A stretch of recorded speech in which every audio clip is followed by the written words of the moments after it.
I'll tell you a quick little story. When I was 17 years old, there's this really beautiful girl. And I'm thinking to myself, that could lead to pleasure. And then my brain went, but it could also lead to pain. So there I am walking toward this girl and I'm thinking, pleasure, pleasure. My brain's going, no, pain, pain. Careful, there's two people standing beside her.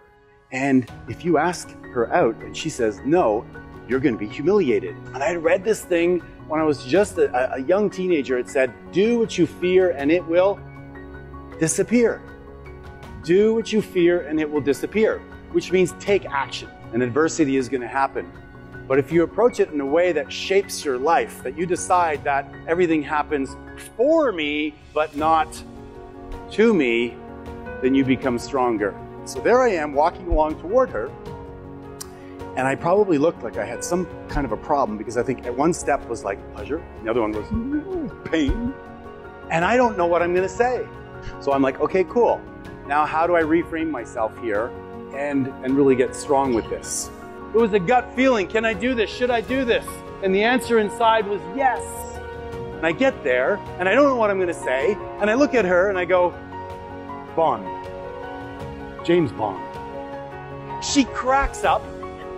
And I think she cracked up because she realized I was really pretty much an idiot, but she appreciated my courage. God, you know what? If I knew what I had to do, I would have absolutely said no. Absolutely. They said, these are all the things you're going to have to do. I'm like, oh, right? But you need to be stronger. You need to push through and go, what could be great about this?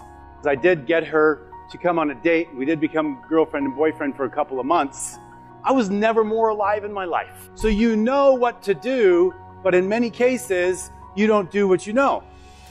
Why is that? What stops you? What is it in your life that you've given a negative meaning to just because it showed up for you that way, or somebody even suggested it to you? You're too short, you're too tall, you're too skinny, you're too fat, your parents sucked. Somebody suggested that to you, you bought it, you wrote it down in your operations manual, and you thought that's who you are. So now you're afraid. You're afraid of just anything because you don't know.